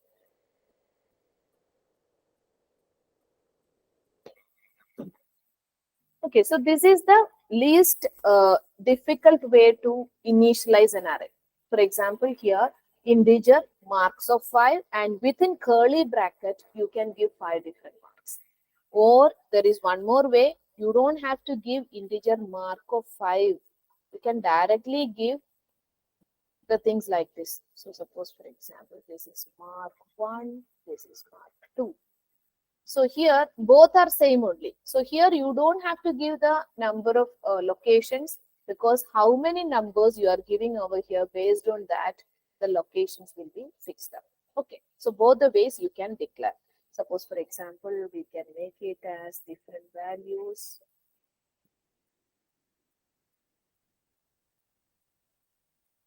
So these are the two arrays. Now suppose if I want to print this array, if I want to print this array, you can see 5 elements are there in this array. So for example, I'll make an integer. So now I'm using a for loop for I is equal to 0, I less than 5, because the maximum index is 4 only, so it will go up to 4 only. So I plus plus, and what you can give inside this is printf percentage d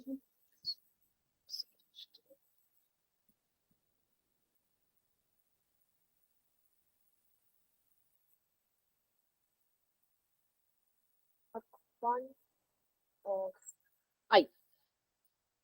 So here what happens is, initially I will be 0, so it will be taken as mark 1 of 0 will be printed. So what value will be printed?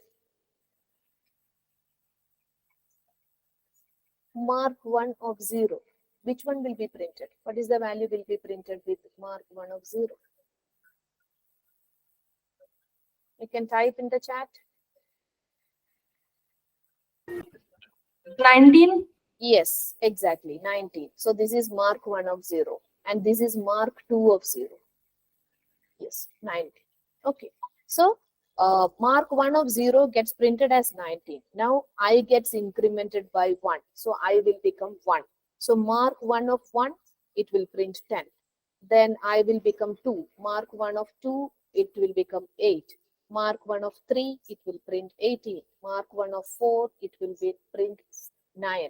And mark 1 of 5, it finds that I is not less than 5 and it exits. So similarly, you can print the other array also. This is mark 2.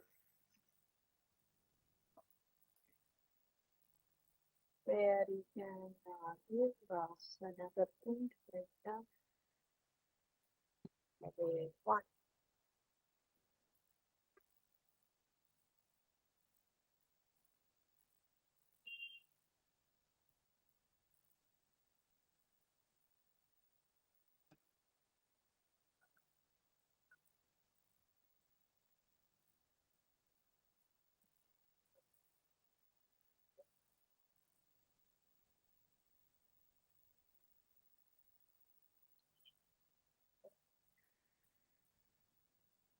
Oh, instead of semicolon, I give comma.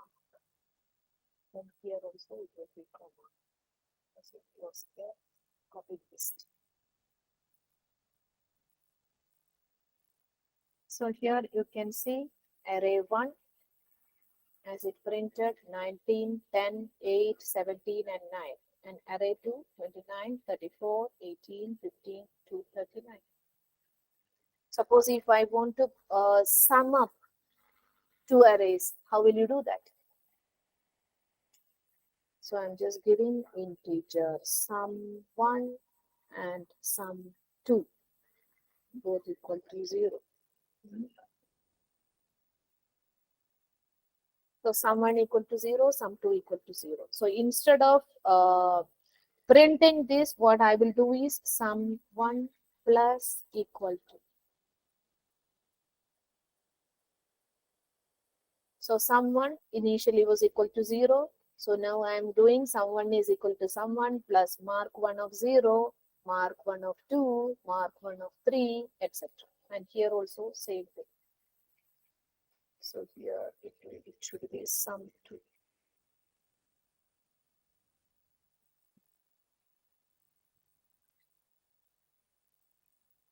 And at the end, you can print the sum.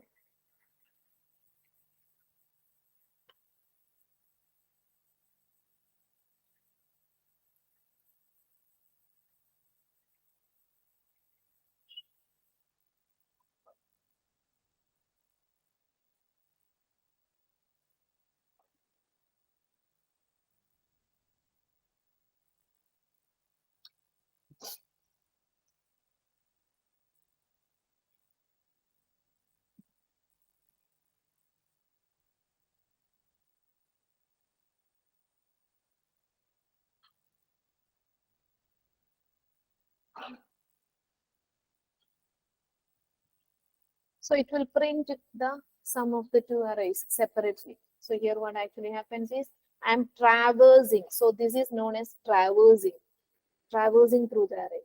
So I'm traversing through the array one by one values, adding it to the sum, and at the end I'm printing. So you cannot print it inside the for loop because until the for loop is completed, you haven't added up all the elements in the array. So now we'll see how this is getting executed. Now it will not print the elements of the array because I have removed the statements to print the elements of the array. Now it is printing the sum of this. So 19 plus 10 plus 8 plus 17 plus 9, it's giving 63. And the other one, it's giving 335. So this is how you can use the loops and arrays to work on multiple numbers or multiple values. And loops will be used to traverse through the array. So this is how you initialize. For example, here what happens is in mark of 0, 19 will sit, in mark of 1, 10 will sit, etc. That is initialization.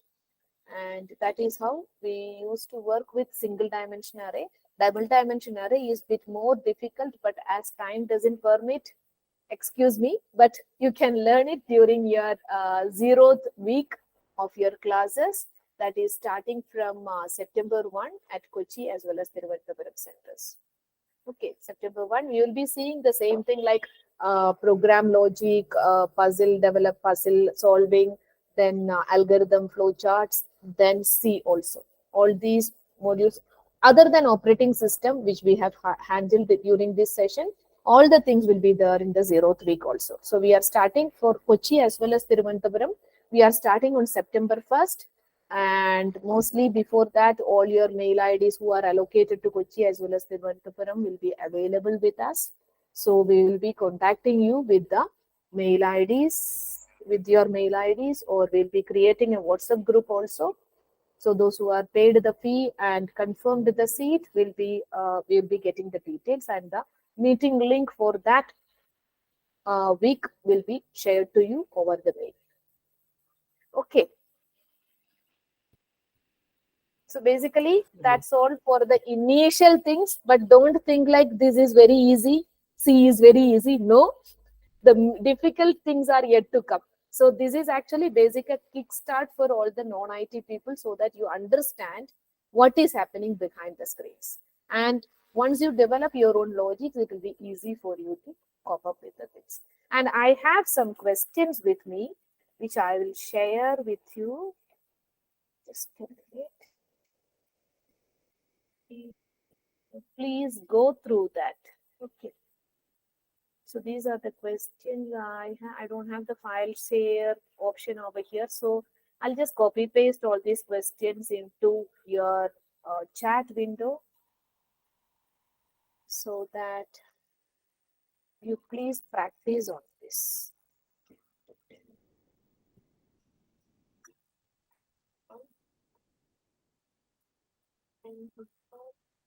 So these are all different from the different topics which we have seen. It's all included from different topics. So please try to solve all these problems.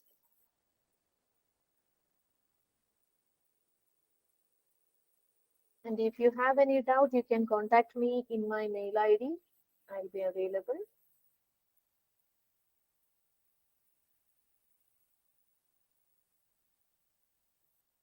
So these were the set of questions which you have to practice before joining your, maybe you can solve it during your 0th week also, because some of the things, reversing a number is nothing but recursively dividing and not dividing, taking the modulus and taking it in a reverse order.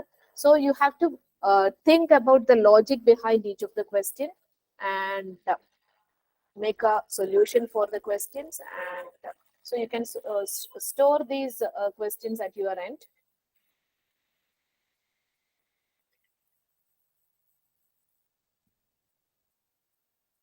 So basically this is what we were thinking about, to have a initial know-how about the course. These are all simple questions which I have given to you. Basically, we will start working with simple questions like this, and we will keep on moving to difficult questions, because these are not the questions which will be asked by the companies for placement. But initially, to learn with, please try to do all these things. Okay. You can take the help of Google also, not an issue, but try to solve it by your own end. Don't take the code from Google, but just take a logic from the Google if you are not getting it after thinking a lot of time. Any doubts from which we have seen for the last 7 to 8 days, starting from OS, algorithm flowcharts, and C programming? Anything?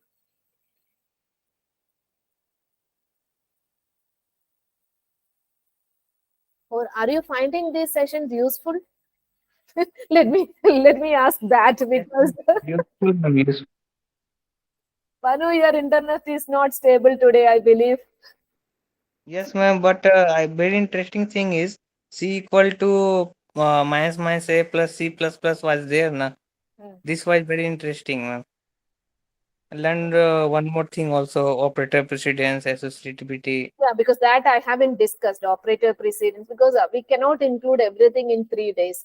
Because basically, I just wanted you to give an insight up to arrays. Because we were initially thinking, okay, up to loops, we will stop and discontinue the things. But I thought, like, at least one dimension array is very much essential for you to understand. That is why I included that also, but I haven't included operator precedence. Banu, I'm seeing a photo of yours, maybe 10 years back. Very cute little boy. Yes, ma'am. Yeah, guess is right. Yeah, fine. Very good to see you before 10 years. Okay, then. So hope you enjoyed the sessions and find it fruitful. Work on these questions during your free times. So basically, every day, I'm not going to frighten you, but every day of your DAC course, or even in PGDBDA, or I don't know about the DSD how it goes on, but for DAC or DBDA, every day you get at least 10 questions to solve, practical questions every day. 10, minimum 10. I'm telling you, minimum 10. Okay. I was thinking, like, I'll give initial 5 to 6 questions in the first day itself, but I forgot. I forgot to give you. That is why today everything came all together, 28 questions altogether. But you have enough time. Till September 1st, you have time to solve it. And if you are having any doubt, you can very well contact me at this mail ID. Ma'am, there is a doubt in finding the prime number because two method is there. We can use square root method, right? This is very tricky and easy. But for the machine, which is better? We have to No, divide. square root is, whichever is not a perfect square is also, there are possibilities like they are not prime. Perfect square, for example, if you are taking 14, it is not a perfect square, right? But it is not a prime number also. So Yeah, ma'am. don't go for prime number, like square root methodology for the prime numbers.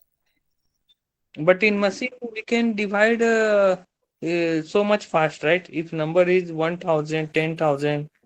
or 4-digit, 5-digit number is there. So we can divide continuously with all the primes, and we'll tell that it is prime, or another method is there for that to find the prime number, ma'am. Yeah, actually, this is basically there are so many methods. Right now, you think about the very easy method, starting from 2 onwards till the number. Suppose the number is n, the maximum like factor of a number is n by 2 only, right? Half of it. Half So of it. suppose the number is 50, you have to start from 2 to 25 only.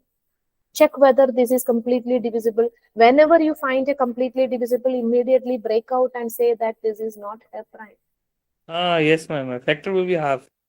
You can That use is, this also. yeah, Yeah, that got is it. the half. Don't go till n, because it will increase the like number of times this is getting executed. So After you that, can do, it will repeat the pair. yes, exactly. Ma'am. N by 2 is required. And there are many methods. Right now, don't think about optimization. Optimization, you can think once you are stable with the coding. Okay. Got it. Okay, then all the best, all the very best to all the participants over here, whoever has attended and even left out before the end of the course.